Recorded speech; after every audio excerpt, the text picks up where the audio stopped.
இது ரெண்டு விதமான செய்தி இதில் உள்ளடக்கும். ஒன்று, தேவனுக்கும் நமக்கும் இருக்கிற ஒரு உறவு. இரண்டாவது, இந்த செய்தியிலே நமக்கும் நம் குடும்பத்திற்கும் இருக்கிற உறவை இதிலே நாம் பார்க்கலாம். நான் மதியான நேரத்தில் இந்த மாலை ஆராதனைக்காக ஜெபித்த பொழுது எனக்கு வந்த வார்த்தை என்னென்னா, ஸ்பீக், பேசு. என்ன வார்த்தை? பேசுங்க, பேசு. என்னது? பேசு என்று சொல்லி, அப்போ நான் என்ன பேசுகிறத பற்றி நம்ம என்ன பேசுறது, நான் நிறைய பேசியிருக்கிறேன் இந்த வார்த்தையை குறித்து. ஆனால் இந்த முறை நான் யோசித்த பொழுது எனக்கு வெளிப்பட்ட ஒரு காரியம், நான் அதற்காக நான் ஜெபித்த பொழுது அது உண்மையாக வந்திருக்கிற உங்களுக்கு அது பிரயோஜனமாய் இருக்கும் என்று நான் நம்புகிறேன். ஒன்று, குடும்ப நிலைகளிலே இந்த வார்த்தைகள் உதவியாக இருக்கும், அல்லது உங்களுக்கும் தேவனுக்கும் இருக்கிற உறவுக்கு இந்த வார்த்தைகள் பிரயோஜனமாக இருக்கும் என்று நான் விசுவாசிக்கிறேன். நீங்கள் வாசிப்பீர்கள் என்றால் தெரிஞ்ச வசனம்தான். யோவான் சுவிசேஷம் 1ஆம் அதிகாரம் 1ஆம் வசனம் இவ்விதமாய் சொல்லுகிறது, ஆதியிலே வார்த்தை இருந்தது, அந்த வார்த்தை தேவனிடத்தில் இருந்தது, அந்த வார்த்தை தேவனாய் இருந்தது. ஹல்லேலூயா. இந்த யோவான் ஆண்டவராகிய இயேசு கிறிஸ்துவை நன்கு அறிந்த அவர் செய்த அற்புத ஊழியங்களில் ஆரம்பத்திலே இருந்தே கூட இருந்த இயேசுவுக்கு எவ்வளவு நெருக்கமே என்றால், ஒரு ரகசியத்தை வேறு யாருக்குமே சொல்லாமல் அப்போஸ்தலனாகிய யோவானுக்கு மட்டும் சொன்னார். அவர் காட்டி கொடுக்கப்படுகிற அன்று ராத்திரியிலே எல்லார்கிட்டையும் அவர் வெளியரங்கமாய் சொல்லுகிறார், உங்களில் ஒருவன் என்னை காட்டி கொடுக்க போகிறான் என்று சொல். அப்பொழுது எல்லாரும் கேட்குறாங்க, நான் தானா ஐயா, நான் தானா, யாருன்னு தெரிஞ்சால் இப்போ பிடிச்சி கட்டி என்ன பண்ணலாம், போட்டு வச்சிடலாம், யார் அதுன்னு எல்லாம் கேட்கும்பொழுது இந்த யோவான் இயேசுவின் மார்பிலே சாய்ந்தவன் கேட்கிறான். அப்பொழுது இயேசு சொல்லுகிறார், இந்த அப்பத்தை திராட்சை ரசத்திலே நான் தோய்த்து யாரிடத்திலே கொடுக்கிறேனோ அவன்தான் என்று சொல். அப்படி தேவனோடு நெருங்கிய ஒரு உறவு உள்ள இந்த அப்போஸ்தலனாகிய யோவான் இயேசுவை குறித்து சொல்ல 1000 காரியங்கள் இருக்கிற.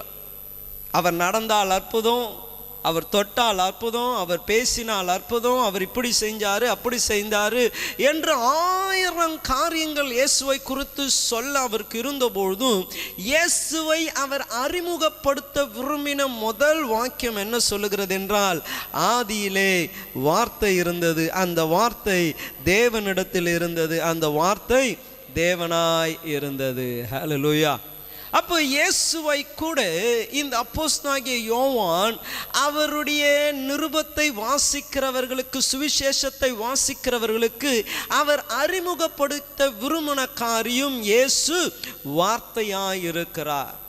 நமக்கு தெரிஞ்ச காரியம்தான், தேவன் நாம் காண்கிறதும் காணக்கூடாத எல்லாவற்றையும் தம்முடைய வல்லமை உள்ள வார்த்தையினாலே அவர் சிருஷ்டித்தார். அப்போ நம்ம பார்க்கிறது, தொடுகிறது, நம்ம ஆராய்ச்சி செய்கிறது எல்லாமே ஒரு வாயின் வார்த்தையினாலே புறப்பட்டது. அந்த வார்த்தை அவ்வளவு வல்லமை உள்ளதாய் இருக்கிறது.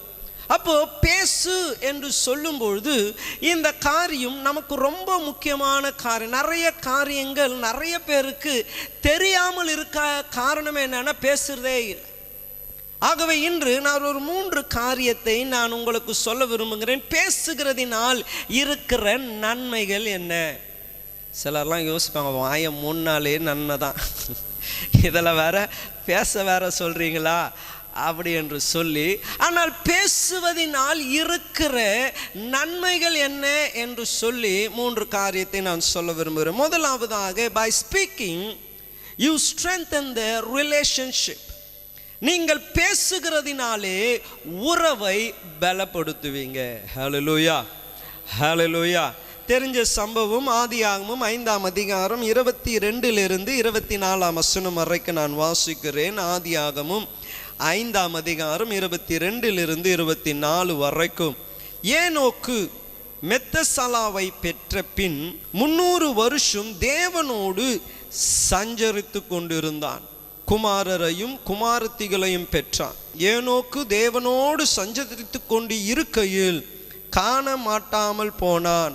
தேவன் அவனை எடுத்துக்கொண்டார். இங்கே ஒரு மனுஷனை குறித்து வேதம் சொல்லுகிறது, இந்த ஏனோக்கு என்ற மனுஷன் தேவனோடு சஞ்சரித்தான், தேவனோடு பேசினான். எத்தனை வருஷமாய்? 300 ஆண்டுகள். he spoke with God. தேவனோடு கூட அவன் பேசினதினாலே அங்கே சொல்லப்படுகிறது, அவன் காண மாட்டாமல் போனான், தேவன் அவனை எடுத்துக்கொண்டார். அந்த ரிலேஷன்ஷிப் அவ்வளவு பலமாய் மாறினதினாலே தேவன் அவனை விட்டு பிரிய மனசே இல்லை. அவர் சொல்றாரு, நீ வந்துரு என் கூட. என்ன சொல்றாரு? நீ என் கூட வந்துரு. ஏன்னா அந்த உறவு அவ்வளவு நெருக்கமான உறவாக இருந்தது. இந்த ஏனோக்கு என்ற மனுஷன் பூமியிலே 2 மனுஷர்கள் மரிக்காம பரலோகம் போயிருக்காங்க. அதுல ஒரு மனுஷன் தான் யாரு? ஏனோக்கு என்பவன். ஏன் இவன் மரிக்கல, ஏன் இவன் சாவை ருசி பார்க்கல என்றால், இவன் தேவனோடு பேசினதினாலே உறவு அவனுக்கும் தேவனுக்கும் பலப்பட்டதா இருந்தது. இன்னும் ஒரு வசனத்தை வாசிப்போம். யோவான் சுவிசேஷம் 15ஆம் அதிகாரம் 15ஆம் வசனம். Book of John chapter 15 verse 15. இனி நான் உங்களை ஊழியக்கார் என்று சொல்கிறதில்லை, ஊழியக்காரன் தன் எஜமான் செய்கிறதை அறிய மாட்டான். நான் உங்களை சிநேகிதன் என்றேன், ஏனெனில் என் பிதாவினிடத்தில் நான் கேள்விப்பட்ட எல்லாவற்றையும் உங்களுக்கு அறிவிப்பேன். இதுவரைக்கும் இயேசுவோடு கூட இருந்த அவர்களை இயேசு சொல்லுகிறார், உங்களை ஊழியக்காரன், ஆங்கிலத்தில் சொல்லப்படுகிற I no longer call you servant, வேலைக்காரர் என்று சொல்ல மாட்டேன். இனி எப்படி சொல்ல போறேன்? சிநேகிதன் என்று சொல்ல போகிறேன். ஏன் சிநேகிதன் என்றால், எனக்கு என்னென்னலாம் தெரியுமோ அதெல்லாம் நான் உங்க கூட என்ன பண்ண போறேன்? பேச போறேன். I want to share with you. அப்போ பேசும்பொழுது என்ன நடக்கிறது என்றால், ஊழியர்களாய் இருக்கிறவர்கள் சிநேகிதர்களாய் மாற்றப்படுகிறார். ஒரு சாதாரண மனிதனாய் இருந்தவன் அவன் தேவனோடு சஞ்சரித்து தேவனுடைய வீட்டிற்கு மரணத்தை காணாமல் அவன் கடந்து போனான். இன்னும் யாத்ராகமம் 33ஆம் அதிகாரம் 11ஆம் வசனத்தை வாசிப்போம் என்றால், ஒருவன் தன் சிநேகிதனோடு பேசுவதைப் போல கர்த்தர் மோசேயோடு முகமுகமாய் பேசினார். ஹல்லேலூயா. பாருங்க, அந்த ஃப்ரெண்ட்ஷிப், அந்த உறவு எங்கே வெளிப்படுகிறது என்றால் பேச்சில் தான் வெளிப்படுகிறது. ஹல்லேலூயா, ஹல்லேலூயா. எத்தனை பேர் இயேசு கிட்ட பேசுறீங்க? ஒருத்தர் 300 வருஷம் பேசி இருக்கிறார். எத்தனை பேர் இயேசு கிட்ட பேசுறீங்க? அப்ப பாருங்க, நிறைய பேருக்கு இயேசுவோடு கூட உறவே இல்லை, இயேசுவோடு கூட பேசுகிறதே இல்லை. இயேசுனுடைய இருதயத்திலே உங்களை குறித்த பல எண்ணங்கள் அவர் வைத்திருக்கிறார். உங்கள் எதிர்காலத்தை குறித்து பல திட்டங்களை வைத்திருக்கிறார். உங்களோடு கூட தன் மனம் திறந்து பேச வேண்டும் என்ற ஆசை உடையவராயிருக்கிறார். ஆபிரகாமை குறித்து வேதம் சொல்லுகிறது, என் சிநேகிதனுக்கு நான் எப்படி மறைப்பேன்? ஒரு தீங்கு அவருடைய உறவினருடைய குடும்பத்திலே நடக்க போகிறது. ஒரு தீங்கு அவருடைய உறவினர் தங்கியிருக்கிற தேசத்திற்கு நடக்க போகிறது. அழிக்க வேண்டும் என்று கோபத்தோடு வந்திருக்கிற இயேசு மனசுல அவர் யோசிக்கிறார், எப்படி என் சிநேகிதனுக்கு மறைத்து இதை நான் செய்வேன்? அதனால் அவரால் மறைக்க முடியல. போயிட்டு ஆபிரகாமோடு கூட நின்று அவர் பேச ஆரம்பிக்கிறார். ஆபிரகாமும் அவரோடு கூட பேசுகிறார். ஒரு 50 நீதிமான், ஒரு 40 நீதிமான், ஒரு 30 நீதிமான், அவர்களோடு கூட இருக்கிற கான்வர்சேஷன், அந்த உறவு பாருங்க. தேவன் இந்த ஆபிரகாமோடு கூட இருந்த மனிதனை காப்பாற்ற காரணமாயிருந்தார். ஹல்லேலூயா, ஹல்லேலூயா. இன்னைக்கு வந்திருக்கிற உங்களை நான் கேட்க விரும்புகிற காரியம் இதுதான், எவ்வளவு நேரம் கர்த்தரோடு கூட நீங்க பேசுறீங்க? ஒருவேளை இயேசு மோசேவை குறித்து, ஆபிரகாமை குறித்து, சீஷர்களை குறித்து சொன்னதை போல உங்களை பார்த்து சொல்ல முடியுமா, என்னுடைய சிநேகிதர்களே? ஹல்லேலூயா, ஹல்லேலூயா. நிறைய பேர் வாயே திறக்கிறதில்ல. என்ன பண்ணுறதில்ல? வாயே திறக்கிறதில்ல, வாயே திறக்கிறதில்ல. இந்த வாய் திறக்காம பேசாம இருந்தா என்ன நடக்கும் என்றால், அவங்க கிட்ட இருக்கிறதும் நீங்க கேட்க முடியாது, உங்ககிட்ட இருக்கிறதும் அவங்க கேட்க முடியாது. ஒரு இடைவெளி உண்டாகிறது. ஒரு குடும்பத்தையே எடுத்துக்கொள்ளுங்களேன். குடும்பத்தில் எல்லாரும் ஒன்றா தான் இருக்கிறாங்க, ஆனால் ஒருத்தரோடு ஒருத்தர் என்ன பண்ண மாட்டாங்க? பேசவே மாட்டான். இந்த பேசாததினால என்ன நடக்கும் என்றால், அவர்களை அறியாமலேயே அவர்களுடைய உறவு, அவர்களுடைய அன்பு கொஞ்சம் கொஞ்சமாக என்ன பண்ணுது, தூரமாகி போய்கொண்டே இருக்கு. அவங்களுக்கே தெரியாது, ஒரே வீட்டில் தான் இருக்கிறாங்க. ஆனால் என்ன பண்ணுறது இல்லை, பேசுறதுக்கு நேரம் இல்லை. பேசுறதுக்கு நேரம் இல்லாததினாலே தூரமாய் போய்கொண்டே இருக்கிறார், தூரமாய் போய்கொண்டே இருக்கிறார். நெருங்கி வரக்கூடிய அந்த உறவுக்கு ஒரே காரியம் என்னன்னா பேசணும். கோபம் இருக்கும், ஆனால் பேசுங்க. சண்டை வரும், பேசுங்க. ஏதோ ஒரு மனக்கசப்பு இருக்கும், பேசுங்க. நீங்கள் பேசினால் எவ்வளோ பெரிய பிரச்சனையாக இருந்தாலும் அதுக்கு முடிவு கொண்டு வந்துடலாம். ஆனால் பேசாமல் இருக்கிறதுனால என்ன நடக்கிறது தெரியுங்களா, உறவு உடைந்து போகிறது. ஹல்லேலூயா, ஹல்லேலூயா. இன்னைக்கு கூட நிறைய பேர் குடும்பத்தில் இருக்கிறது போல தான் சர்ச்சிலையும் இருக்கிறாங்க.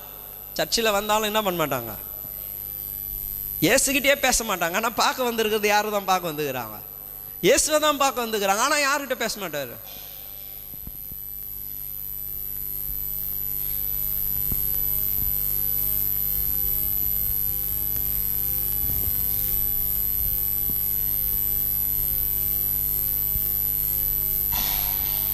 இப்படியே நான் நின்றுந்தா எப்படி இருக்கும்,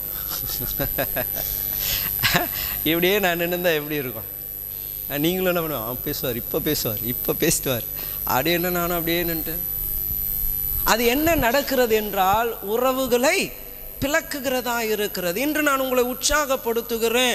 இயேசுவுக்கு ஆசையான ஒன்றுனா தெரியுங்களா, உங்கள் கூட பேச. எனக்கு இருந்த ஒரு அனுபவம், நான் நிறைய முறை சர்ச்சிலையும் சொல்லியிருக்கிறேன். அண்ணனுடைய வீட்டில் நாங்கள் தங்கியிருக்கும் பொழுது எனக்கு காலையில் ஒரு 5 மணிக்கு விழுப்பு வந்துடும். எனக்கு விழுப்பு வந்ததுமே வருகிற முதல் தாட்டு, வெளியில் ஒரு வராண்டா இருக்கும், மேலே ஃபஸ்ட் ஃப்ளோரில் ஒரு வராண்டா இருக்கும். என் ரூமில் நான் எனக்கு விழுப்பு வந்ததுமே ஒரு என்னென்ன தெரியுங்களா, நான் வெளியில் சோஃபாவில் உட்காந்துன்னு இருக்கிறேன். யார், கர்த்தர் சொல்கிற மாதிரி, உனக்காக நான் வெளியில் சோஃபாவில் உட்காந்துன்னு இருக்கிறேன். ஏன்னா அவருக்கு தெரியும், இங்கே பெட்ரூம்லேயே விட்டால் ஒரு 5 நிமிஷத்தில் என்ன பண்ணுவான், தூங்கிடுவான். வெளியில் சோஃபாவில் உட்காந்துன்னு இருக்கிறேன். அதுக்கப்புறம் என்னால் படுக்கவே முடியாது. படுத்தாலும் எனக்கு என்னன்னா, வெளியில் நான் கர்த்தர் உட்காந்துருக்கிறாரு, வெளியில் கர்த்தர் உட்காந்துருக்கிறாரு. அந்த பெட்டை விட்டு கஷ்டப்பட்டு எழுந்து எப்படியாச்சும் வெளில போய் சேரில் உட்காந்துட்டான்னா நல்லா ஜெபிக்க, கர்த்தரோடு கூட பேச, அந்த உறவு பலப்படும்.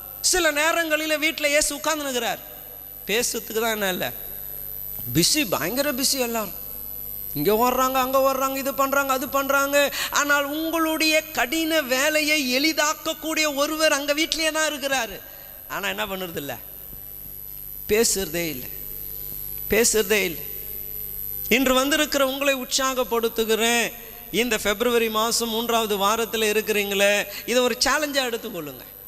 ஒரு நாளைக்கு கொஞ்சம் நேரத்தை இயேசுவுக்கென்றே ஒதுக்குங்க. யாருக்கென்றே? ஆமாம், உங்களுக்குன்னு கொஞ்சம் நேரம் எடுக்கிறீங்க, வேலைக்கென்று கொஞ்சம் நேரம் எடுக்கிறீங்க, குடும்பத்திற்கென்று கொஞ்சம் நேரம் எடுக்கிறீங்க. இயேசுவுக்கென்று கொஞ்சம் நேரத்தை எடுத்து பாருங்களேன். இயேசுவுக்கென்று கொஞ்சம் நேரத்தை எடுத்து பாருங்க. உங்களுக்கும் இயேசுவுக்கும் அந்த உறவு பலப்படுமே என்றால் பெரிய காரியங்களை அந்த இயேசு உங்களுக்காய் துணிந்து நிச்சயமாய் செய்வார். ஹல்லேலூயா, ஹல்லேலூயா. இன்று உங்களை நான் உற்சாகப்படுத்துறேன், அந்த நேரத்தை எடுத்து பாருங்க.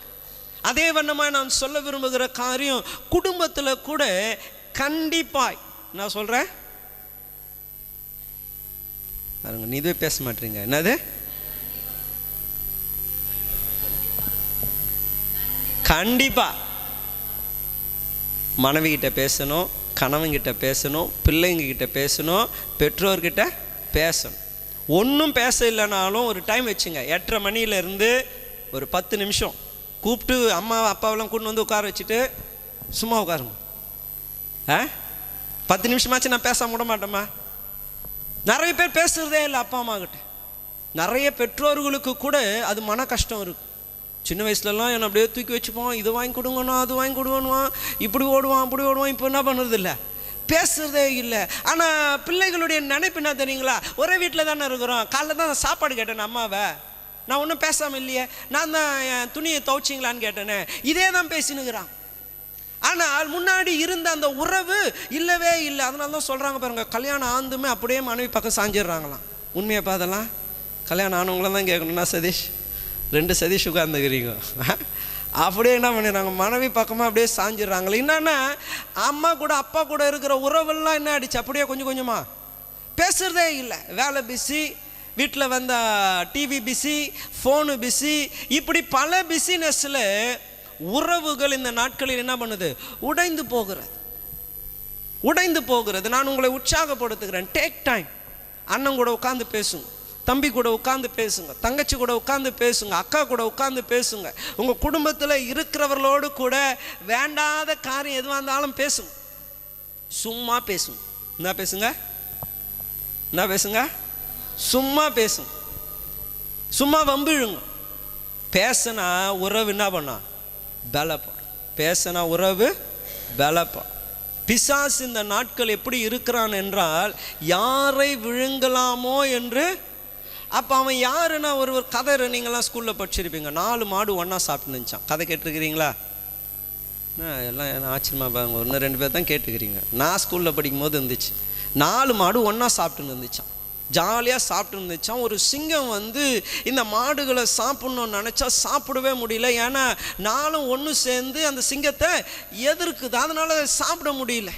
அப்போ இந்த சிங்கம் ஒரு நரியை பார்த்து சொல்லிச்சான், நரி எனக்கு மாட்டை சாப்பிட்ணுன்னு ஆசை, ஆனால் என்ன பண்ணுது, எல்லாம் ஒன்றா இருக்கிறதுனால சாப்பிட முடியல. உடனே நரி சொல்லிச்சான், நான் பண்ணுறேன், சூப்பர் ஐடியா பண்ணுறேன் அப்படின்னுட்டு 4 பேர்கிட்டையும் போயிட்டு அப்படி போட்டுச்சு. என்னது? அப்படி 10 வச்சு போட்டதுமே 4 சைடு போயிச்சான்.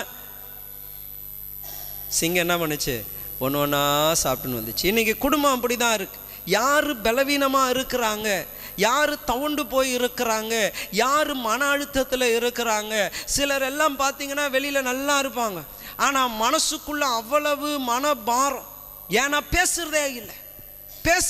பணம் இருக்கு, ஆனால் பேசுறதுக்கு யாரும் இல்லை. சந்தோஷம் இல்லை. காரணம் என்னன்னா, மனசுக்குள்ள அவ்வளவு ஒரு மன அழுத்தம்.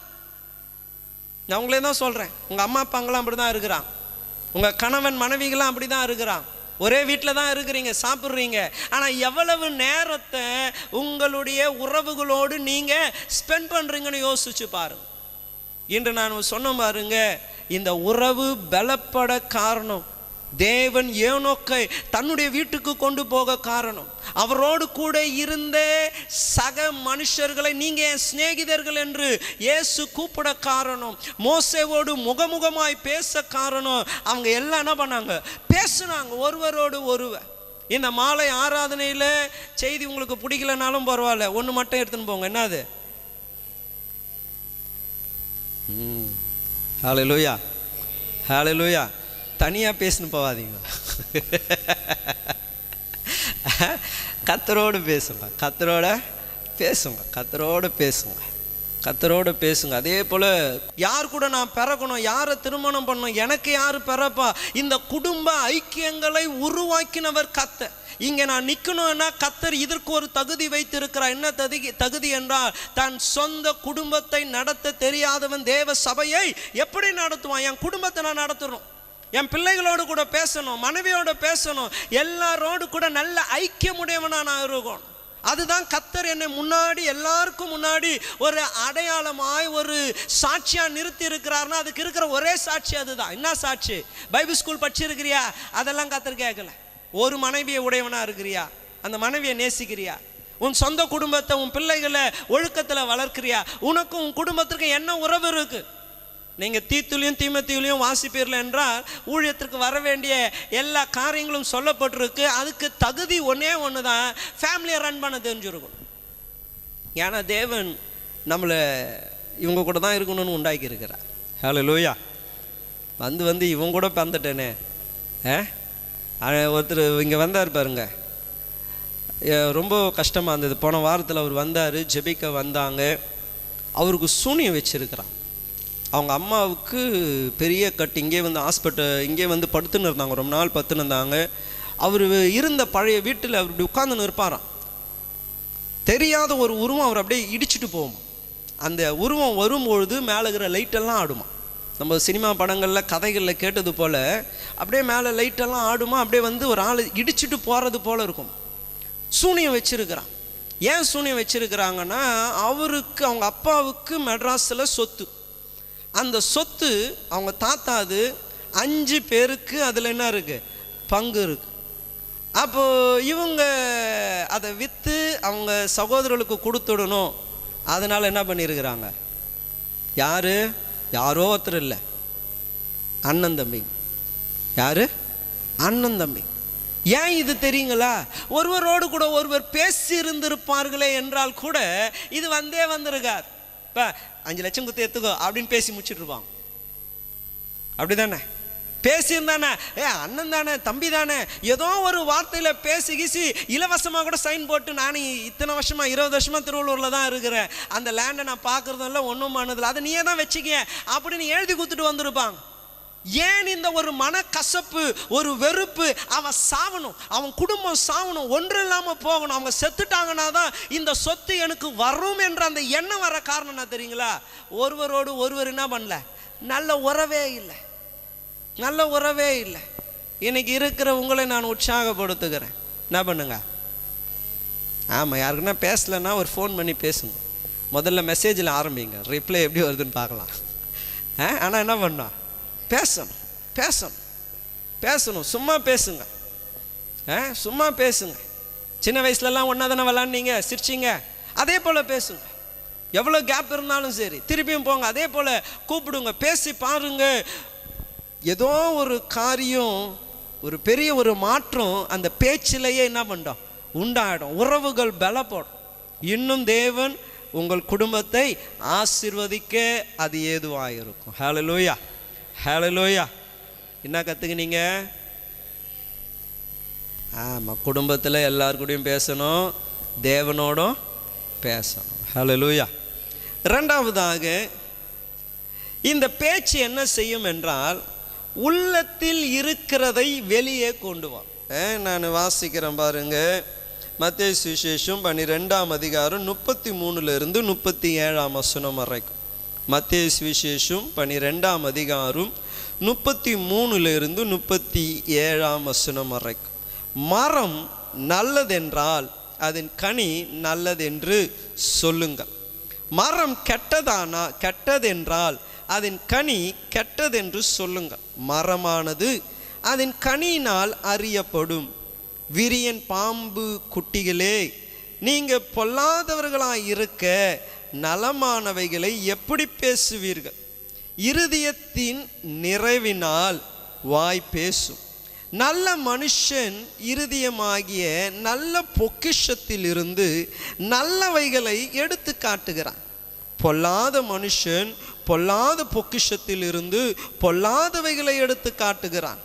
மனுஷர் பேசும் வீணான வார்த்தைகள் யாவை குறித்தும் நியாய தீர்ப்பு நாளில் கணக்கு ஒப்புவிக்க வேண்டும் என்று உங்களுக்கு சொல்லுகிறேன். ஏனெனில் உன் வார்த்தைகளினாலே நீதிமான் என்று தீர்க்கப்படுவாய், அல்லது உன் வார்த்தைகளினாலே குற்றவாளி என்று தீர்க்கப்படுவாய் என்றார். இங்கே இயேசு அவர் சொல்லும்பொழுது பாருங்க, இயேசுவை குற்றப்படுத்தி பேசும்பொழுது தான் இந்த வார்த்தை வருகிறது. இயேசுவை இவர் பிசாசின் ஆவினாலே இவைகளை செய்கிறார் என்று சொல்லும்பொழுது இயேசு இந்த காரியத்தை அவர் சொல்லுகிறார். அங்கே சொல்லும்பொழுது அவர் சொல்லுகிற காரியம், ஒன்லி when you speak, உங்கள் மனசில் யார் நீங்கள் என்பது வெளிப்படும். இப்போ கூட நீங்கள் எல்லாம் என்னை பார்த்துன்னு இருக்கிறீங்க, ஆனால் மனசில் என்னை குறித்து என்ன யோசிக்கிறீங்கன்னு எனக்கு எப்படி தெரியும்? ஆனால் வாயை திறந்துட்டா கண்டுபிடிச்சிடலாம். வாயை திறந்துட்டா கண்டுபிடிச்சிடலாம். கொஞ்ச நேரம் பேசிக்கின்னு இருந்தால் நீங்கள் யார் என்பது வெளிப்பட்டுவிடும். இங்கே அதுதான் இயேசு அழகாய் சொல்லுகிறார், நல்ல மரம் நல்ல கனியை கொடுக்கும். நல்ல மனுஷன் இருதயமாகிய நல்ல பொக்கிஷத்திலே இருந்து நல்லவைகளை எடுத்து காட்டுகிறான். அப்போ பேச பேசதான் நீங்கள் யார் என்பதை நீங்களே அறிய முடியும். நீங்கள் பேசுகிறது என்ன பேசுறீங்க, எதை பற்றி பேசுறீங்க? அப்போ நிறைய நேரங்களிலே நம்ம பேசாமல் பலவிதமான பாவங்களை உள்ளத்திலே என்ன பண்ணுறோம், அமுக்கி வச்சிருக்கிறோம். அதனால தான் வேதம் சொல்லுகிறது, பாவத்தை அறிக்கை செய்கிறவன் என்னவா? பாவத்தை அறிக்கை செய்கிறவன் ரட்சிக்கப்படுவான். We need to confess our sin. மனசில் வச்சுன்னு இருக்கக்கூடாது. அந்த குறைகளை குற்றங்களை வாயை திறந்து என்ன பண்ணணும், அறிக்கை செய்யணும். அப்போ அதை வெளியில் சொல்லும்பொழுது தான் உங்களுடைய மனசு எவ்வளவு அசுத்தமாக இருக்குது, இல்லை உங்கள் மனசு எவ்வளவு சுத்தமாக இருக்குது என்று பேசினா தான் தெரியும். வீட்டில் கூட நீங்கள் எடுத்துக்கொள்ளுங்களேன், உங்களுக்கு உங்கள் கணவர் மேலே இல்லை மனைவி மேலே கோபம், அது எப்படி அவங்களுக்கு தெரியும்? கோச்சின்னு இருப்பாங்க. எதுக்கு கோச்சின்னு இருக்கிறாங்கன்னு கூட தெரியவே தெரியாது. பேச மாட்டான். சாப்பாடு வந்து டொம்முன்னு உழுது, ஆனால் என்ன வாயிலேருந்து என்ன வரல, பேச்சே வரல. அப்போ பேச்சு வராததினாலே இந்த கஷ்டத்திற்கு காரணம், இந்த வேதனைக்கு காரணம் என்னன்னுட்டு இன்னும் ஒரு நபரால் என்ன பண்ண முடியாது, தெரிந்து கொள்ளவே முடியாது. அது தெரிந்துட்டா அதற்கான ட்ரீட்மெண்ட் பண்ணலாம். அப்படியாம்மா, சாரிம்மா, நான் பேசியிருக்க கூடாது, பேசிட்டேன், தப்பு, என்னை மன்னிச்சிக்கோன்னு சொல்லணும்னா வாயை திறந்து பேசினாதான் அது என்னன்னு தெரியும். வாயை திறந்து பேசினாதான் தெரியும். ஆனால் வாயை திறந்து பேசாததுனால ஒன்றும் சாதிக்க முடியாது. என்ன ஒன்று, மனசை கல்லாக்கிக்கின்னு இருக்கிறேன், 4 வார்த்தை வாயை தந்து கேட்டுருந்தா அந்த மனுஷன் அப்பயே திருந்திருப்பான். ஆனால் என்ன பண்ணுறது, சகிச்சின்னு இருக்கிறேன், அதனாலேயே மெதிச்சின்னு இருக்கிறான். அவனும் என்னது, சகிச்சின்னு வாயை மூடின்னு இருக்கிறதுனால அவனும் என்ன பண்ணுறான், மெதின்னு மெதிக்கிறான். ஐயோ வலிக்குதே, அம்மா வலிக்குதே. வாயை தந்து குடிக்கிறத நிறுத்துறா, அதோட குடிய வாயை தந்து பேசணும். உன்னால தான் குடும்பம் இப்படி இருக்கு, என் பிள்ளைங்க படிக்க மாட்டுறாங்க, எல்லாரும் எப்படி இருக்கிறாங்க பாரு, அப்படி என்று வாயை திறந்து பேசினால் திருந்துவதற்கான நேரம் இருக்கிறான். அவன் மனசுல என்ன இருக்கு, ஏன் இந்த காரியம் செய்கிறான் என்று அறிந்து கொள்ள முடியும். ஆனா பேசாததினாலே அடைக்கி வைத்துக் கொள்வதனால உள்ள இருக்கிறது என்ன பண்றது இல்லை, தெரியறதே இல்லை. தேவனுடைய சமூகத்துல கூட மனசுல அப்படியே வச்சிருக்க கூடாது.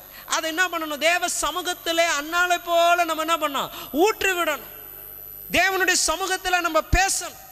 ஏசப்பா ஏசப்பா என்று சொல்லி உங்க உள்ளத்தில் இருக்கிறத உங்க வாய் என்ன பண்ணணும், பேசணும்.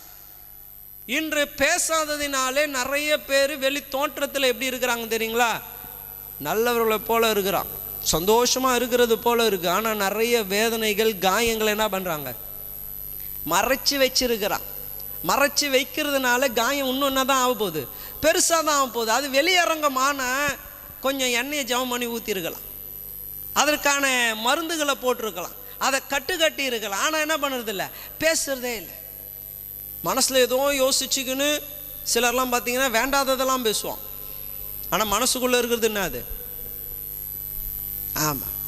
இன்னும் நான் உங்களை உற்சாகப்படுத்துகிறேன், பேசும்பொழுது நீங்கள் யார் என்பது வெளிப்படும், யார் என்பதை வெளிப்படும். அப்போ பேச பேச பேச நிலவரங்கள், நிலைகள், உங்கள் சூழ்நிலைகள் மாற்றப்படுவதற்கு காரணமாக இருக்குது. இன்னும் ஒரு வசனத்தை கூட நான் வாசிக்கிறேன். மத்தேயு சுவிசேஷம் 15ஆம் அதிகாரம் 19ஆம் வசனம் இவ்விதமாய் சொல்லுகிறது, எப்படி எனில் இருதயத்தில் இருந்து பொல்லாத சிந்தனைகளும், கொலைபாதகங்களும், விபச்சாரங்களும், வேசித்தனங்களும், களவுகளும், பொய் சாட்சிகளும், தூஷணங்களும் புறப்பட்டு வரும் என்று ஆண்டவராகிய இயேசு கிறிஸ்து சீஷர்களுக்காக வாதாடும்பொழுது சொல்லுகிறார்.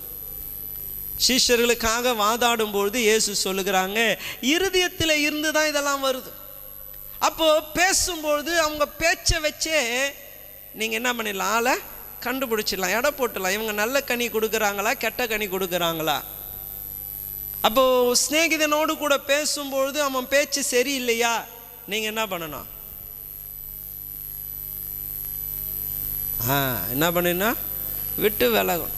நீங்க பேசும்பொழுது அவங்களோடு கூட சேர்ந்து பேசும்பொழுது அவசியமற்ற வார்த்தை வெளியில வந்துச்சுன்னா, அதனால தான் இயேசு அங்க சொல்றாங்க பாருங்க, அழகா சொல்றாங்க 36ஆம் வசனத்திலே, மனுஷர் பேசும் வீணான வார்த்தைகள் யாவை குறித்து நியாய தீர்ப்பு நாளிலே கணக்கு ஒப்புவிக்க வேண்டும் என்று உங்களுக்கு சொல்லுகிறேன். அப்ப அவசியம் இல்லாம ஒரு வார்த்தை நீங்க பேசினா என்ன பண்ணணும், அப்போ ஒரு தவறான வார்த்தை, ஒரு தவறான சிந்தை இருதயத்தை நிரப்பி இருக்கிறது. அப்போ நீங்கள் பேசும்போது அதை உணருங்க, ஐயோ இப்படி பேசியிருக்கக்கூடாது, இப்படி இப்போ சொல்லியிருக்கக்கூடாது, இப்படி கோபப்பட்டு இருக்கக்கூடாது, இந்த வார்த்தை எப்படி வந்துச்சு. அப்போ உங்களுடைய இருதயத்தின் எண்ணங்கள் எப்படி இருக்கிறது என்பதை நீங்கள் காணத்தக்கதா என்ன பண்ணணும், பேசணும். Only when you talk you know who you are. நல்ல மரமா கெட்ட மரமானு எப்போ தான் தெரியும், பேசினாதான் தெரியும். வீட்டில் கூட சில கெட்ட மரங்கள் இருக்கும். என்ன மரம் இருக்கும்? ஆமாம், ஏசியா தீர்க்க தரிசன புஸ்தகத்தில் நம்ம வாசிக்கிறோம், நல்ல திராட்சை தேடியே தேவன் நட்டு வச்சாராம். ஆனால் அது என்ன கொண்டு வந்துச்சா? கசப்பானதை கொண்டு வந்துச்சு. அவருக்கு ஆசை நல்லது கனி கொடுக்கணும், நல்ல மரமாக வரணும். அப்போ அதுக்கு வேலி அடைத்தா. அது திராட்சை தோட்டத்தை அவர் உருவாக்கினார், ஒரு பெரிய டவர் கட்டினார். எந்த மிருகங்களும் வந்து அது சேதப்படுத்தாதபடி எப்படியெல்லாம் பாதுகாத்து சீசன் வருது, அந்த கனி வருகிறது. கனியை போய் ருசித்து பார்த்தா எப்படி இருக்கு? கசப்பா இருக்கு. அப்போ அவர் சொல்றாரு, நான் நல்லதை தானே நட்டேன். நிறைய பேர் குடும்பத்தில் பிள்ளைகளை பார்த்து வளர்க்குறாங்க. வளர்ந்து பெருசாயிட்ட பிறகு பேசுகிற பேச்சை கேட்கும் போது அப்போதான் தெரியுது மனசில் என்ன இல்லை, சரியானது இல்லை, சரியாதன்னு நம்ம விதைக்கல. சொல்லிக் கொடுக்க வேண்டிய காரியங்களை சொல்லிக் கொடுக்க வேண்டிய நாட்களில் நம்ம என்ன பண்ணல, சொல்லிக் கொடுக்கல, செல்லத்தை கொடுத்தோம். கண்டிக்க வேண்டிய நேரத்தில் கண்டிக்கல. ஆகவே வழி தவறி போயிருக்கிறாங்க. பேசும்போது நமக்கு தெரியுது, உங்களுக்கு ஒன்றும் தெரியாதுமா சும்மா இருங்க அப்படின்னாலே தெரிஞ்சுக்கணும் ஏதோ ஒன்று சம்திங் சரியில்லை, ஏதோ ஒன்று சரியில்லை. அப்போது பேச்சு ரொம்ப முக்கியம், பேச்சு ரொம்ப முக்கியம். It reveals who you are. தேவனுடைய பிள்ளைகளாய் ஆண்டவராகிய இயேசு கிறிஸ்துவை ஏற்றுக்கொண்ட நீங்கள் எல்லாருமே நீதிமான்களாக இருக்கிறீங்க, பரிசுத்தவான்களாக இருக்கிறீங்க, தேவனுடைய புத்திரர்களாக இருக்கிறீங்க, வெளிச்சத்தின் பிள்ளைகளாக இருக்கிறீங்க. நீங்கள் என்ன பேசுகிறீங்க? வாட் பீப்புள் see, உங்களிலே உங்களோடு கூட இருக்கிற மற்றவர்கள் என்ன பார்க்குறாங்க? நீங்கள் பேசும்பொழுது உங்களை நல்ல மரமாய் பார்க்கிறார்களா? உங்களுக்குள் இருக்கிற நல்ல பொக்கிஷத்திலிருந்து நல்லவைகளை எடுத்து கொடுக்குறீங்கன்னு பார்க்குறாங்களா? இல்லை என்ன பார்க்குறாங்க? சர்ச்சுக்கு வரவனை தடுத்து நிற்கிறதுனா என்ன கனி அது? ஜெபிக்கிறவங்கள ஜெபிக்க விடாமல் செய்யறதுனா என்ன கனி அது? நல்லா தான் பேசுகிறாங்க, ஃப்ரெண்ட்லியாக தான் பேசுகிறாங்க, வா போகலாம், இங்கே போகலாம், அங்கே போகலாம், நல்லா என்ஜாய்மெண்ட் இருக்குது. ஆனால் வருகிற வார்த்தை என்னவா இருக்கிறது என்பதை நம்ம பார்த்துலாம். இவர் ஸ்பிரிச்சுவலாக இல்லை, தேவனுக்கு அடுத்த காரியத்தில் இவருக்கு இன்வால்மெண்ட் இல்லை, தேவனோடு கூட நெருக்கம் இல்லை. ஏன்னா பேசுகிற காரியம் வெளிப்படுத்துகிறது. குறை பேசுகிறாங்க. ஏன் குறை பேசுகிறாங்க? இங்கே அழகாக சொல்லப்படுகிறது பாருங்க, பொல்லாத மனுஷன் பொல்லாத பொக்கிஷத்திலிருந்து பொல்லாதவைகளை எடுத்து காமிக்கிறான். அப்போ மனசுக்குள்ள எல்லாம் என்னதான் இருக்கு? பொல்லாதது இருக்கிறது. அப்போ ஒருவரோடு ஒருவர் பேசும்பொழுது நம்மளுக்கு தெரிஞ்சிடும், இவர் யாரு, இவரு யாரு? கூடியே தான் உட்கார்றாரு, ராம்போஜனம் எடுக்கிறாரு, கை தட்டுறாரு, பாட்டு பாடுறாரு, காணிக்கை கொடுக்குறாரு. ஆனால் இவர் நம்ம ஆள் இல்லை. இவர் யார் இல்லை சொல்லுங்களேன், யார் இல்லை? பக்கத்தில் இருக்கிறவங்க பாருங்க, இவர் யார்? நம்ம ஆள் தான் பக்கத்தில் உட்காந்துனுக்கிறாரா? நம்ம ஆள் தான் பக்கத்தில் உட்காந்துனுக்கிறாரா? பேசினா தான் தெரியும். இப்போ நிறைய பேர் ஒருத்தரோடு ஒருத்தர் பேசுறது இல்லை, அதனால உங்களுக்கு யாருன்னு தெரியாது. உங்களுக்கு எல்லாருமே பரிசுத்தவான்கள் தான். இந்த எல்லாரும் பரிசுத்தவான்கள் எப்படி தெரியுங்களா? நான் ஏற்கனவே சொல்லியிருக்கிறேன். ஒரு சபையில், இது வெளிநாட்டில் நடந்த உண்மை சம்பவம், நான் நிறைய முறை சொல்லியிருக்கிறேன். ஒரு புது குடும்பம் சபைக்கு வந்தது. அந்த குடும்பம் சபையிலே செயல்பட்ட விதத்தை பார்க்கும்பொழுது பாஸ்டருக்கு சபையில் இருக்கிற எல்லாருக்கும் ஒரே சந்தோஷம். குடுகுடுன்னு சபையில் வந்துட்டாங்க, எல்லாரு கூடயும் பேசுகிறாங்க, எல்லாரு கூடயும் பழகுறாங்க, பயங்கர ஐக்கியம். அப்போது பாஸ்டர் என்ன பண்ணாரா, யூத்து பொறுப்பை அவங்கக்கிட்ட கொடுத்துட்டா. கணவன் மனைவிக்கு யூத்து பொறுப்பை கொடுத்துட்டாங்க. ஒரு சில மாதங்கள் நல்லா போயிடுச்சு. அப்புறம் பார்த்தா யூத்து மத்தியில் முன்னாடி நல்லா இருந்தாங்க, இப்போ என்னன்னா ஒரே பிரிவினை, சண்டை, பிள்ளைங்கள்லாம் தவறான பாதையில் போகிறது போல் இருந்துச்சு. இவருக்கு ஒன்றும் புரியல, நல்லா தானே இருந்தாங்க, இது என்ன எப்படி ஒன்றும் தெரியலையே, ஏன் நம்ம சபை இப்படி ஆயிடுச்சுன்ட்டு ஒரு நாள் பாஸ்டர் அவர் ஜெபம் பண்ணினே இருக்கும்போது கர்த்தர் இந்த தம்பதியினரை காமிச்சார். இவங்க தான் காரணம். இவர் சொன்னார், ஆண்டவரே சபையில் ஒழுங்காக ஊழியம் செய்யுது, இவங்க 2 பேர் தான் ஆண்டவரே, நல்லா செய்கிறாங்களே. இல்லை, இவங்க தான் கர்த்தர் காமிச்சிக்கினே இருக்கிறாரு, இவங்களுக்கு ஒன்றும் புரியல. அப்போது அந்த ஞாயிற்றுக்கிழமை வந்தது. பாஸ்டர் ஒன்று சொன்னாராம், அவங்க கணவன் மனைவி பேரை சொன்னாங்களாம், 2 பேரும் எழுந்து நின்னாங்களாம். ஒன்று சொன்னாராம், இனி சபையில் இருக்கிற நமக்கும் இவர்களுக்கும் எந்த ஐக்கியமும் இல்லை, இந்த நாள் தொடர்ந்து அவங்கள சபையை விட்டு விலக்கி வைக்கிறேன்னு சொன்னதானா 2 பேரும் சிரிக்கிறாங்களாம் பயங்கரமாக. ஏன் ஐயா, எதுக்கு ஐயா அதெல்லாம் சொல்லியா பயங்கரமாக சிரிக்கிறாங்களாம். சிரிச்சுட்டு அவங்க சொல்கிறாங்களாம், சபையை பிரிக்கணும்னு நாங்கள் வந்தோம், எங்கள் வேலையை நாங்கள் நிறைவேற்றிட்டோம் அப்படின்னு சொல்லி சிரிச்சுக்குன்னு அவங்க கடந்து போகிறாங்க. அப்போ என்னன்னா நிறைய பேர் அநேகருடைய கனிகள் என்ன பண்ணுறது இல்லை, பார்க்குறதே இல்லை. நம்ம பிரதர் தானே, நம்ம சர்ச்சுக்கு தானே வர்றாரு, நம்மளோட கூட தானே ராபோஜனம் எடுக்கிறாரு, நம்ம சகோதரன்.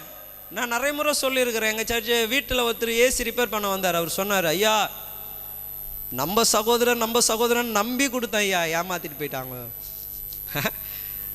அவர் அது கூட இதுவும் சொன்னார், கிறிஸ்தவனை மட்டும் நம்ப கூடாது ஐயா அப்படின்னார். பாருங்கள் எப்படிப்பட்ட சாட்சி, பாருங்க எப்படிப்பட்ட சாட்சி பார். அப்போது இன்று நான் உங்களை உற்சாகப்படுத்துகிறேன், பேசணும். சபையில் இருக்கிறவங்க கூட பேசும்போதே உங்களுக்கு தெரியும் இவங்க யார், நம்மளோடு கூட இருக்கிறாங்க. ஆனால் இவர்கள் நம்பவர்கள் அல்ல. இவங்களுக்குள்ளே இருக்கிற பொக்கிஷம் என்ன, நல்லதா கெட்டதா என்று நமக்கு தெரியும். பேசினால்தான் நமக்கு தெரியும். இதே வண்ணமாய் தேவனோடு கூட பேசினாதான் உங்களுக்குள்ளே இருக்கிறது தேவனுக்கு தெரியும், தேவனுக்குள்ளே இருக்கிறது உங்களுக்கு தெரியும். உங்களை குறித்து அவர் வைத்திருக்கிற திட்டம் தெரியணும்னா என்ன பண்ணணும், பேசணும். பேசாமல் என்ன பண்ணாது, தெரியவே தெரியாது. வேதம் சொல்லுகிறது, வானத்திற்கு பூமி எவ்வளவு உயரமோ உங்களை குறித்து அவருடைய எண்ணம் அவ்வளோ பெருசாக இருக்கு. எப்படி இருக்கு, அவ்வளோ பெருசாக இருக்கு. ஆனால் என்ன பண்ணுறது இல்லை, பேசுறதே இல்லை. நம்ம என்ன பண்ண முடியும், ஒன்றும் படிக்கலை, என்ன பண்ணுறது, ஏதோ ஒரு 10,000 ரூபாய் சம்பளம் வருது, என்ன பண்ணுறது, இந்த இடத்துல இவ்வளோண்டு வீடு, என்ன பண்ணுறது. ஆனால் இப்படிப்பட்ட நிலையிலே இருக்கிறவர்களை நிலை மாற்ற தேவனால் ஆகும். ஆனால் பேசுறது இல்லை. மரியாள் எலிசபெத் சொல்றாங்க பாருங்க, புழுதியில் இருக்கிறவர்களை அவர் என்ன பண்றாராம், ராஜாக்களோடு பிரபுக்களோடு அமர செய்கிறார். அண்ணால் சொல்றாங்க, ராஜாக்களோடு பிரபுக்களோடு அமர செய்கிற தேவன். ஆனால் என்ன பண்ணுறது இல்லை, பேசுறதே இல்லை. இன்று உற்சாகப்படுத்துகிறேன், பேசுங்க பேசுங்க. அதே போல் குடும்பத்தில் பேசுங்க. பேசினா உங்கள் அப்பா அம்மா உங்களை குறித்து வச்சிருக்கிற திட்டம் தெரியும். கணவன் மனைவிக்குள்ளே இருக்கிற பிரச்சனைக்கு காரணம் என்னன்னு தெரியும். பேசுகிறதே இல்லை. இங்கே ஒரு பாஸ்டர் ஃபேமிலி கேம்ப் நடத்தினார். அந்த மீட்டிங்கில் அவர் அழகாக சொன்னார், நான் ஒரு கேம்பில் போய் நான் பேசின்னு இருக்கும்பொழுது கணவனும் மனைவியும் நான் பேசினுக்கிறேன். அவங்க சொல்கிறாங்க, 20 ஆண்டு ஒரே வீட்டில் இருக்கிறோம் ஐயா, ஒருத்தரோடு ஒருத்தர் நாங்கள் பேசுனதில்லை. என்னவா 20 இயர்ஸ் ஒரே வீட்டில் இருக்கிறாங்க. மனைவி சமைச்சு கொடுப்பாங்க, கணவர் சாப்பிடுவார், ஒரே பெட்டில் படுப்பாங்க. பார்க்குறவங்க எல்லாருக்கும் கணவன் மனைவின்னு தெரியும். ஆனால் ஒருத்தரோடு ஒருத்தர் என்ன பண்ணதில்லை, பேசுனதே இல்லை. அப்போ இவர் கேட்டாராம், என்ன சண்டை? அவர் நல்ல பதில் சொன்னாராம், 20 வருஷம் ஆயிடுச்சு, ஏன் சண்டை போட்டோன்னு தெரில. மனைவியை கேட்டால் மனைவியை சொல்கிறாங்களா, தெரில, எதுக்கோ சண்டை போட்டோம், பேசாமல் இருந்தோம், பேசாமல் இருந்து இருந்து இருந்து என்ன ஆயிடுச்சு, 20 வருஷம் ஆயிடுச்சு. ஏதோ ஒரு சண்டை இருக்குது, ஆனால் ஏன்னு தெரியல. பேசியிருந்தா எப்பயோ முடிஞ்சிருக்கும், சந்தோஷமாக வாழ்ந்திருக்கலாம். ஆனால் 20 வருஷம் பேசாததினாலே உள்ளத்தில் இருக்கிறது தெரியாமலே போயிடுச்சு. அப்போ அந்த கூடுகையிலே நாங்கள் ஜோம் பண்ணி அவங்கள ஒன்று சேர்த்துட்டு வந்தோன்னு அந்த ஊழியக்காரர் சொன்னாங்க. அப்போ இந்த நாளிலே உங்களை உற்சாகப்படுத்துகிறேன், என்ன பண்ணுங்க, பேசுங்க. ஒன்று தேவனிடத்தில் பேசுங்க, அவர் காரியங்களை வெளிப்படுத்துவார். இன்னொன்று குடும்பத்தில் பேசுங்க. பேசும்போது தான் அவங்களுக்குள்ளே இருக்கிற நல்ல பொக்கிஷன் கெட்ட பொக்கிஷன் நம்மளுக்கு தெரியும். அப்போ தான் நம்ம என்ன பண்ண முடியும், அதற்கான தீர்வை கொண்டு வர முடியும், அதற்கான பதிலை சொல்ல முடியும், அதற்கான வழியை நம்ம காண்பித்து கொடுக்க முடியும். பேசுங்க. மூன்றாவதாக, பேசுகிற வார்த்தை வல்லமை உள்ளது என்பதை நான் சொல்லுவேன். வார்த்தை வல்லமை உள்ளது. Third, word is power. வார்த்தை எப்படி இயேசு தேவன் பேசினாரோ, எல்லாம் சிருஷ்டிக்கப்பட்டதோ, அப்படியே நீங்கள் பேசுகிற வார்த்தைக்கு கூட அப்படிப்பட்ட வல்லமை இருக்கு. ரோஷன் எழுந்துருங்களா, பாருங்க என் வார்த்தையினுடைய வல்லமை. உட்காருங்க, பாருங்க என் வார்த்தையினுடைய வல்லமை தெரியுதுங்களா உங்களுக்கு? ரோஷனு இப்போ நான் சொன்னேன், அவரை கையை பிடிச்சி நான் தூக்கி விடணும்னு இல்லை, அவர் எது பண்ணணும்னு இல்லை, வாயிலிருந்து புறப்பட்ட வார்த்தை ரோஷனை எழுப்பி நிற்க வச்சது, ரோஷனை உட்கார வச்சது. வேதம் அதுதான் சொல்லுகிறது, உன் நாவின் அதிகாரத்திலே மரணத்தின் ஜீவனையும் வைத்திருக்கிறேன், அதை விரும்புகிறவன் அதன் கனியை புசிப்பான். நீங்க பேசுனா அதிலே ஜீவன் இருக்கிறது. நம்மளுக்கு தெரியாமலே சில நேரங்களில் ஜீவனை பேசுகிறோம், சில நேரங்களில் என்ன பேசுகிறோம், மரணத்தை பேசிக்கினே இருக்கும். நம்ம என்ன பேசுகிறோம்? நம்மளுடைய வாயிலே இருக்கிற வார்த்தைக்கு அப்படிப்பட்ட வல்லமை இருக்கிறது. நம்மளுக்கு தெரியல. ஆனால் பேசுகிறது கிரியை செஞ்சு கொண்டே இருக்கும், கிரியை செஞ்சு கொண்டே இருக்கும். அந்த வார்த்தை அப்படிப்பட்டது. வேதம் சொல்லுகிறது பாருங்க, கர்த்தருடைய வார்த்தையை குறித்து தான் அவர் சொல்லுகிறார். அதனுடைய வேலையை செய்யாமல் அது திரும்பாது. அதே போல தான் உங்கள் வாயிலிருந்து ஒரு வார்த்தை மரணத்துக்கு ஏதுவாக பேசினாலும் சரி, ஜீவனுக்கு ஏதுவாக பேசினாலும் சரி, அதனுடைய கனியை நீங்கள் புசிக்கிற வரைக்கும் அந்த வார்த்தை என்ன பண்ணுது? செயல்பட்டு கொண்டே இருக்கிறது. நம்ம ஆனால் அந்த வார்த்தையின் வல்லமை தெரியாமலேயே அநேகர் என்ன பண்ணுறாங்க? பேசிக்கினே இருக்கிறான். வார்த்தை அவ்வளோ வல்லமை இருக்குன்னு தெரியாமலே. தெரிஞ்ச வசனம்தான் மார்க்கு சுவிசேஷம் 11ஆம் அதிகாரம் 23ஆம் வசனம். ஏன் நீ எவனாகிலும் இந்த மலையை பார்த்து நீ பேர்ந்து சமுத்திரத்திலே தள்ளுண்டு போ என்று சொல்லி தான் சொன்னபடி நடக்கும் என்று தன் இருதயத்திலே சந்தேகப்படாமல் விசுவாசித்தார். அந்த வார்த்தை பாருங்க எப்படி இருக்குன்னு. அவன் சொன்னபடியே ஆகும் என்று மெய்யாகவே உங்களுக்கு சொல்லுகிறேன். மெய்யாகவே உங்களுக்கு சொல்லுகிறேன். என்னது? அவன் சொன்னபடி ஆகும். பாருங்க, நீங்க பேசுகிறது கர்த்தருடைய வார்த்தையா இருக்கும் என்றால், கர்த்தருடைய வார்த்தை நிரப்பப்பட்டு பேசுவீர்களே என்றால், தேவனுக்கு அடுத்த காரியங்கள் உங்க குடும்பத்திலும் தனிப்பட்ட வாழ்க்கையிலும் நடக்க ஆரம்பிக்கும். Speak God's word. இங்க கர்த்தர் சொல்லுகிறார், மலையை பார்த்து பேர்ந்து சமுத்திரத்திலே தள்ளுண்டு போ. இல்லாதவைகளை இருக்கிற வண்ணமாய் அழைக்கிற தேவன். இல்லை என்றாலும் யூ டாக், நீங்க பேசி பாருங்க. நீங்க வாசிப்பில்லை என்றால் நான் இன்னைக்கு அதான் யோசித்தேன். என்னாகமம் 20ஆம் அதிகாரம் 7ஆம் வசனத்திலே மோசேவுக்கு இந்த பாடத்தை தேவன் பழைய ஏற்பாட்டிலே சொல்லி கொடுத்திருக்கிறார். மலையை பார்த்து பேசு.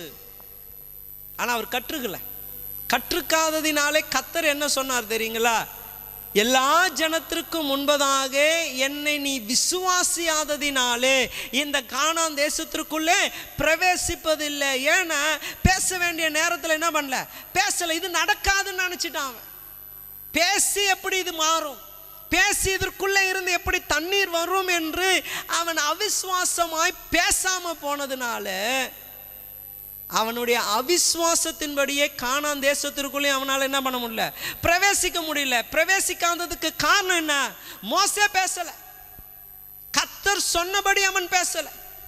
இன்னைக்கு நம்மளுடைய வாழ்க்கையில கூட நிறைய நன்மை வராததுக்கு காரணம் கர்த்தர் நம்மை குறித்து சொல்லி இருக்கிறத நம்ம பேசல. கர்த்தர் சொல்லி இருக்கிறாங்க, பேசுறதே இல்லை.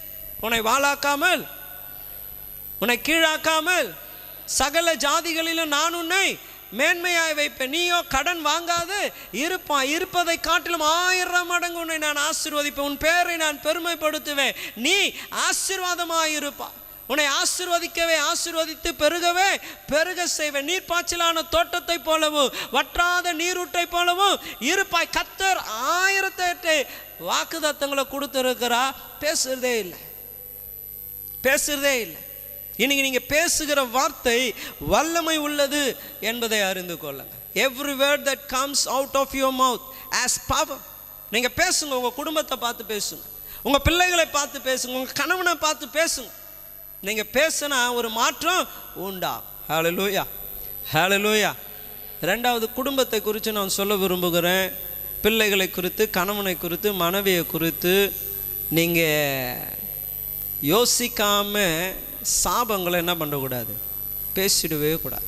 என்ன பேசிடக்கூடாது? நீ எல்லாம் நல்லா இருக்க மாட்டடா, உருப்பட மாட்டேன், நீ இப்படி போயிடுவே, அப்படி போயிடுவே. மனசில் யோசிக்காமல் என்ன பண்ணக்கூடாது? கோபப்பட்டாலும் பாவம் செய்யாதே என்ற வார்த்தையின்படி கோபப்பட்டாலும் வாயிலிருந்து என்ன வந்துடக்கூடாது? சாபமானதோ அவசியமற்றதோ குடும்பத்தில் இருக்கிற ஒருவரை பார்த்து என்ன பண்ணக்கூடாது? பேசக்கூடாது. அந்த வார்த்தைகள் நீங்கள் கண்களில் காணத்தக்கதாகவே அவங்களுடைய நிலவரமாறு. ஐயோ நான் சொன்ன மாதிரியே ஆயிடுச்சே அப்படின்னு ஒரு நாள் நீங்கள் அழும்பொழுது அந்த வார்த்தை உங்களால் என்ன பண்ண முடியாது? பின்னாடி எடுக்க முடியாது. நல்ல வார்த்தைகளை பேசும்.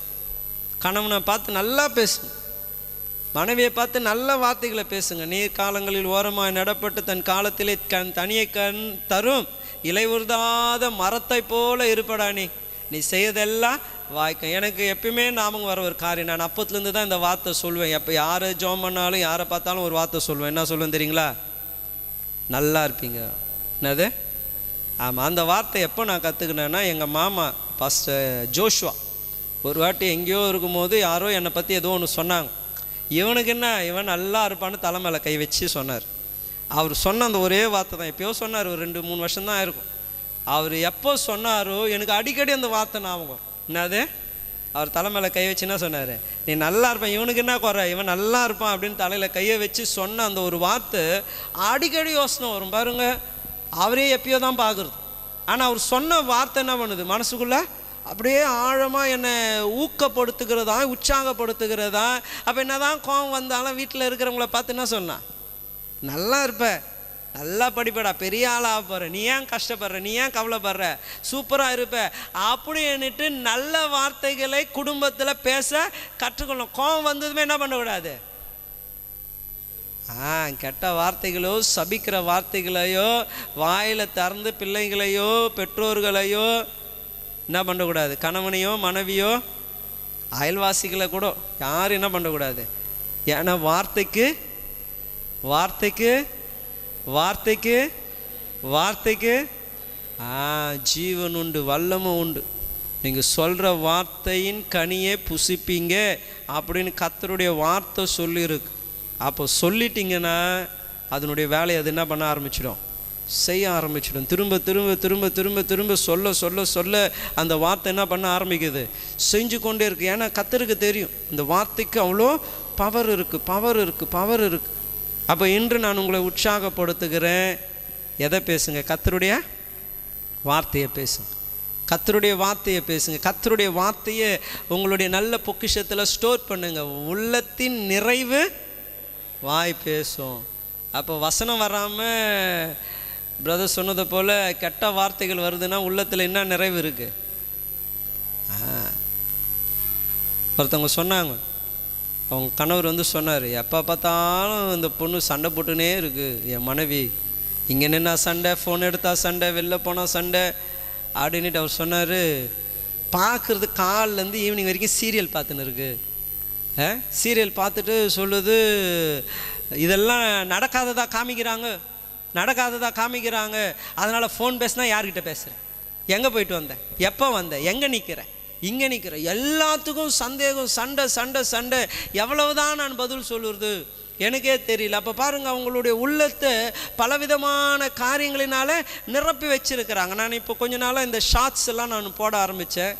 போட்டுட்டு என் ஷார்ட்ஸை என்னாலேயே, அது ஷார்ட்ஸ்னாலே 1 நிமிஷம்தான், 1 நிமிஷத்துக்கு கீழே இருந்தால் தான் ஷார்ட்ஸில் வருது. அது அந்த 1 நிமிஷத்துக்கு கீழே இருக்கிறத என்னால் பார்க்க முடியல. அப்படின்னா டக்குன்னு மாற்றிடுறேன். ஒரு 10 செகண்ட்ஸ் ஆனாலும் நானே அப்படியே மாற்றிடுறேன். அப்போ தான் யோசித்தேன், அப்போ எவ்வளவு உள்ளம் வேகமாகிடுச்சு பார். ஒரு காரியத்தை பார்க்கணுன்னா கூட அந்த 1 நிமிஷம் வரைக்கும் சொல்கிற செய்தியை பொறுத்து கேட்க முடியல. டக்கு டக்கு டக்குன்னு அப்படியே ஸ்டோர் பண்ணினே இருக்கும்.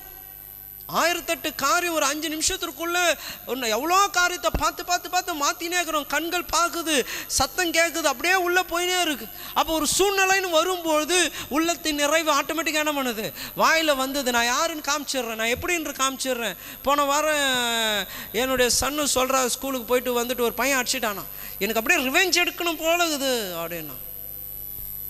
நான் அவனை ஜாலியாக பேசினீங்க. சர்ச்சுக்குள்ளே வந்ததுமே நான் சொன்னேன், டேய் வேதம் சொல்லுது, ரிவெஞ்ச் பழி வாங்குதல் கர்த்தருடையது. என்னது? பழி வாங்குதல் கர்த்தருடையது. நம்ம மனசுலேயே வரக்கூடாது. யாருன்னா எதனா பண்ணிட்டாங்கன்னா ஏசப்பா கிட்ட அவனை மாட்டி விட்டுரு. என்னது? ஏசப்பா கிட்ட மாட்டி விட்டுடி. சில நேரங்களில் வாங்க வேண்டியது அதுவே கர்த்தருக்கு நம்ம கொடுக்குற ஒரு பெரிய கணம். அதனால தான் ஒரு கன்னத்தில் எறிஞ்சா மறு கன்னத்தை காட்டுன்னு. ஆனால் பழி வாங்குறது நம்ம வேலை இல்லை, பழி வாங்குறது நம்ம வேலை இல்லை. நான் ஜோனத்தனுக்கு அதான் சொன்னோம்பா, அதெல்லாம் சொல்லக்கூடாது. என்ன பண்ணு, ஏசப்பா கிட்ட அவனை மாட்டி விட்டுரு, ஏசப்பா கிட்ட அவனை மாட்டி விட்டுரு, ஏசப்பா வச்சு அவனாச்சு. அப்போ என்னன்னா, நம்ம அநேக காரியங்கள் நம்ம பேசுகிறோம் பாருங்க, திடீர்னு கோபத்தில் பேசிடுறோம், திடீர்னு நம்ம சொல்லிடுறோம், அவன் கீழே விழுந்து அவனை பாரு அப்படின்னுறோம். அவன் உண்மையாகவே கீழே விழுந்துருவான். ஏன்னா உங்கள் வார்த்தைக்கு வல்லமை இருக்குது தான். ஓஹோ பேசுகிறேன் இரு அப்படின்னு யோசித்து போகக்கூடாது, பேசக்கூடாது. நம்ம தேவ பிள்ளைங்க, நம்ம தேவ பிள்ளைங்க பேசக்கூடாது. நம்மளுடைய வார்த்தைக்கு வல்லமை இருக்கு. அதனால தான் வேதம் சொல்லுகிறது, உன்னை ஆசீர்வதிக்கிறவர்களை நான் ஆசீர்வதிப்பேன். அப்பனா என்ன அர்த்தம்? நீ ஆசீர்வதிக்கும் பொழுது தேவன் ஆசீர்வதிக்கிறதை போல நீ ஆசீர்வதிக்கிற. அப்படிப்பட்ட ஒரு அதிகாரம் உன்னுடைய கரத்தில் இருக்கிறது. நீ ஆசீர்வதிச்சா அவன் ஆசீர்வாதமாக தான் இருப்பான். அதனால தான் ஒரு தீர்க்கதரிசியை கொண்டு போய் இஸ்ரவேல் ஜனங்களை சபிக்கும்படியா நிறுத்துகிறான். தேவன் சொல்லிட்டு போட்டுமே, இவன் சொன்னா நடக்கவா போகுது, பேசு போடா அப்படின்னு விடல. கர்த்தர் அவன் வாயிலிருந்து ஒரு சாப வார்த்தையும் வர விடலை. அவன் சொல்லுகிறான், காண்டாமிருகத்திற்கு ஒத்த பலன் உங்களுக்கு இருக்கிறது என்று ஆசீர்வதிக்கிற வார்த்தையா பேசுகிறான். இவன் சொன்னா என்ன நடக்க போகுது, பேசிட்டு போடா அப்படின்னு கர்த்தர் உடல. அவன் வாயிலிருந்து புறப்படுகிற வார்த்தைகளை சாபமாய் அவன் வாயை திறந்தாலும் அந்த வார்த்தைகளை ஆசீர்வாதமாய் கர்த்தர் மாற்றினான். ஏன்னா வாயில இருந்து பேசுகிற வார்த்தைக்கு வல்லமை இருக்கிறது. வந்திருக்கிற உங்களை உற்சாகப்படுத்துறேன். கோவப்பட்டாலும் அண்ணன் தம்பி தங்கச்சி அக்கா யாரும் என்ன பண்ணிடாது, அச்சே சனிய அப்புறம் என்ன சொல்லுவீங்க, நல்லாவே இருக்க மாட்டேன், நாசமா போ, ஒரு நாள் நீ பட போற பாரு அன்னைக்கு தான் அப்படின்னுட்டு என்ன பண்ணக்கூடாது. இயேசு சொல்லி கொடுத்துருக்கிறார், உன்னை சபிக்கிறவனை என்ன பண்ணுமா, சபிக்கிறவனை ஆசீர்வதிக்கணும். அவன் திட்டினே இருந்து மண்ணு தூவி வாரினாலும் அதை அந்த சாபம் உனக்கு ஏற்காதபடி தடுக்கிற ஒரு ஆயுதம் என்ன தெரியுங்களா, நீ அவனை ஆசீர்வதி. நல்லா இருப்படா, நல்லா இருப்ப, நல்லா வாழ்வ, சுகமாக இருப்ப அப்படின்ட்டு வாயை தந்து என்ன பண்ணுங்க, ஆசீர்வதிங்க.